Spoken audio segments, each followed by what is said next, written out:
Assalamualaikum warahmatullahi wabarakatuh. Balik lagi sama aku Ungki Cikita. Semoga teman-teman masih tetap semangat ya selama PPKM ini dan tentunya harus selalu produktif di rumah. Nah, kali ini aku bakal membahas mengenai pengalaman aku.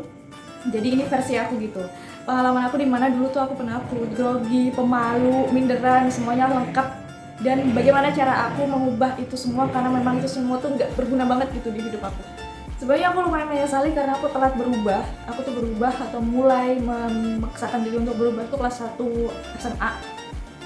Tapi nggak ada kata telat untuk berubah menjadi lebih baik ya kan. Jadi kali ini aku bakal cerita dulu masa kecil aku itu tuh benar-benar pemalu, minderan, kemudian nggak punya percaya diri dah kayaknya mah. Mau ngapa-ngapain tuh takut, malu kayak gitulah. Terus apa gitu yang bisa mengubah aku menjadi kayak sekarang ya, walaupun belum jago-jago amat dan belum berani-berani amat kayak tampil di depan umum ataupun ketemu orang gitu, tapi setidaknya aku lumayan berubah lah, banyak berubah gitu dari aku yang dulu kayak gitu. Dan di sini aku nggak bakal kayak ngerinciin gimana caranya untuk berubah atau lebih berani itu satu ini dua ini tiga ini, enggak. Aku bakal lebih ngejelasin gimana sih perjalanan aku biar kalian tuh lebih paham, lebih ngena gitu. Oh ternyata kayak gitu. Waktu itu kelas 1 SMA kayaknya akhir deh, udah mau naik kelas 2 aku memutuskan untuk ikut forum anak Kulon Progo atau disingkat FAKP. Jadi tiap daerah tuh ada forum anak gitu. Pertama kali aku datang dan kayak bergabung gitu ya, kalau ditanya masih lah gitu.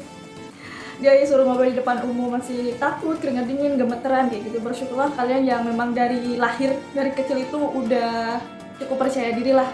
Jadi kalian brojol dari perut ibu kalian tuh udah langsung, wah aku percaya diri. Dan buat yang teman-teman gak percaya diri, brojol dari perut ibunya mau dimandiin susternya kayak, jangan mandiin aku suster, aku malu.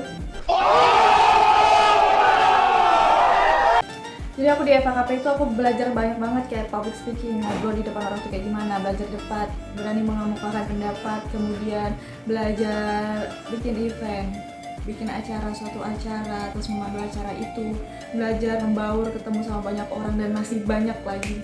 Awalnya emang susah sih, susah banget buat ngikutin gitu, ngelawan rasa takut sendiri tuh susah, tapi lama-lama alhamdulillah bisa ngikutin gitu loh pelan-pelan. Itu tadi bener-bener langkah awal aku buat ngubah diri aku yang dari pemalu menjadi lumayan berani lah. Sampai akhirnya aku kelas 2 itu udah mulai berani ikut organisasi di sekolah.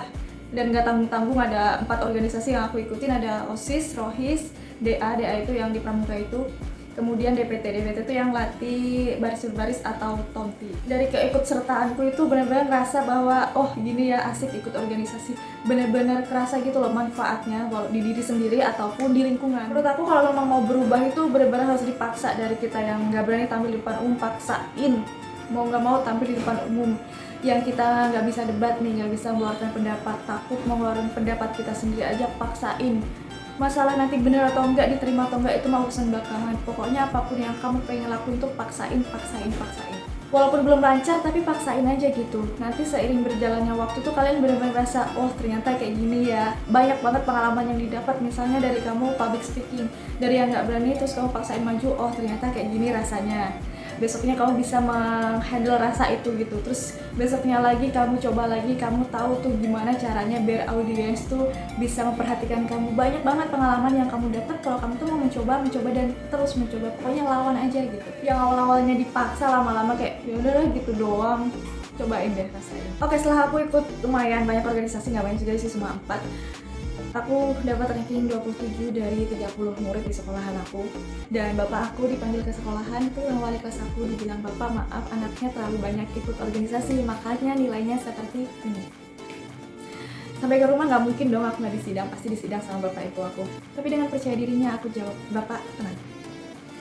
Ilmu yang kita pelajari dari sekolah itu hanya 5% yang dapat diaplikasikan ke masyarakat. Dan ilmu yang kita dapat dari organisasi itu 95% dapat kita aplikasikan ke masyarakat.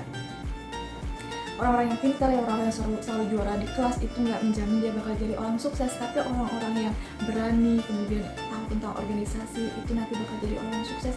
Karena nanti pada saat bekerja itu tuh berhubungan dengan banyak orang, harus berani tampil, harus bisa pada saat interview berhadapan dengan orang.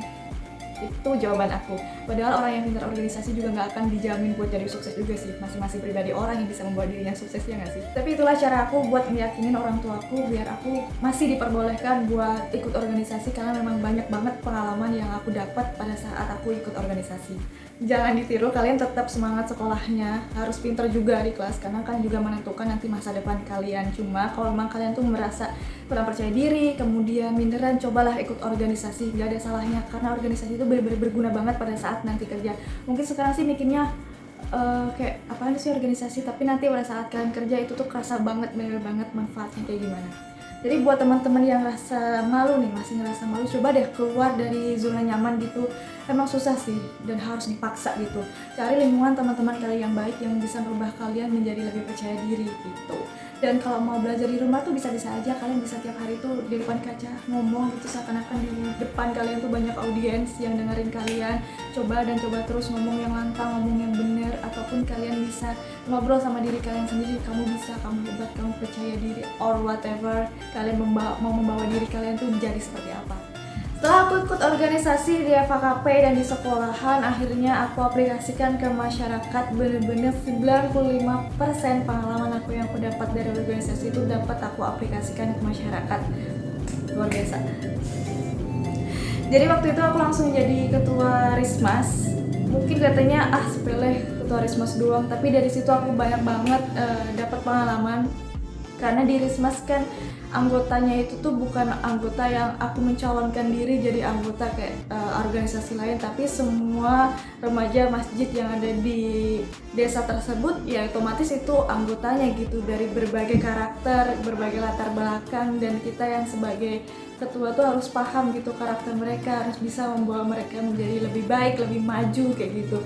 Lumayan lah handle-nya itu. Di sana aku belajar kayak handle sebuah acara tuh kayak gimana, ngajuin proposal kepada tokoh-tokoh masyarakat yang tentunya umurnya lebih tua dari kita, lebih sepuh dari kita. Kita harus tahu gimana cara ngomongnya, mentalnya kita harus gimana, kalau ditolak kayak gimana, cara cari dananya kayak gimana. Dan banyak banget pengalaman yang aku dapat pada saat aku menjadi ketua Rismas itu. Dan juga aku harus bertanggung jawab, acara itu tuh benar-benar harus berhasil gitu. Pada saat itu aku juga udah mulai berani tampil di depan umum, kayak jadi MC, kayak pengajian, ya sepele pengajian di masjid, pengajian akbar, acara 17 Agustus dan lain-lain. Itu udah lumayan berani. Dari dulu aku yang benar-benar maju di depan kelas aja nggak berani, akhirnya aku berani tampil gitu, ngebawain sebuah acara untuk sebuah kegiatan, ataupun tampil di depan umum, ataupun membaur ke masyarakat itu kayak lebih mudah gitu. Dan masyarakat juga lebih mengenal kita, lebih segan sama kita karena kemampuan kita gitu.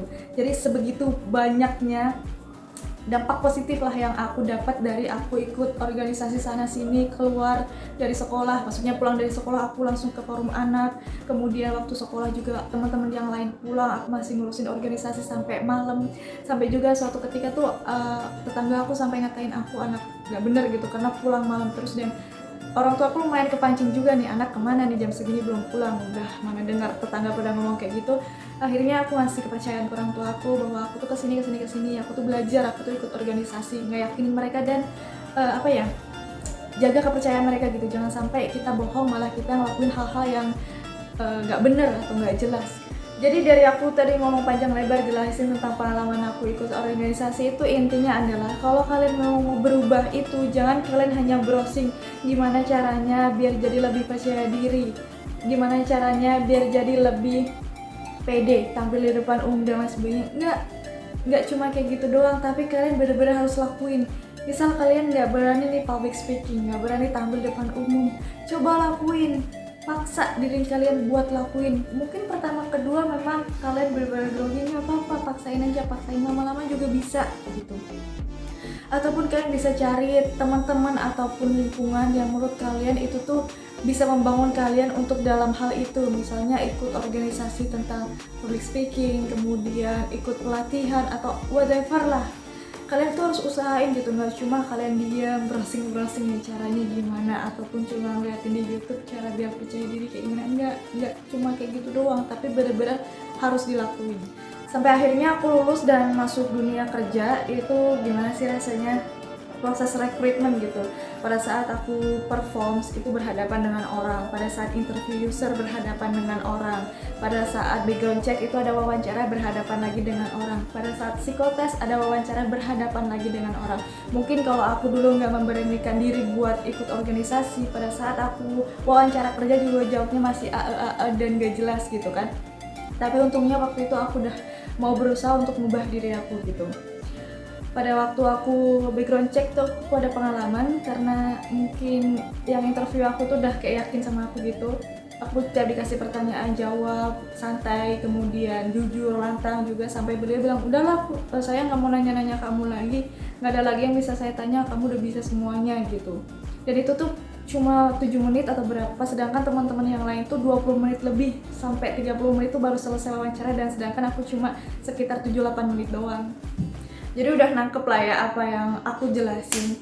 Intinya kalau kalian mau berubah itu nggak usah lah dengerin omongan orang-orang yang nggak percaya sama kalian gitu. Selagi apapun yang kalian lakuin itu tuh benar menurut kalian bisa membuat kalian menjadi lebih baik, jadi nggak usah peduliin omongan-omongan orang tuh di sekitar kita kayak gimana. Dan segini aja, semoga menambah wawasan buat kalian semua. Pokoknya good luck, kalau orang lain bisa pasti kalian juga bisa.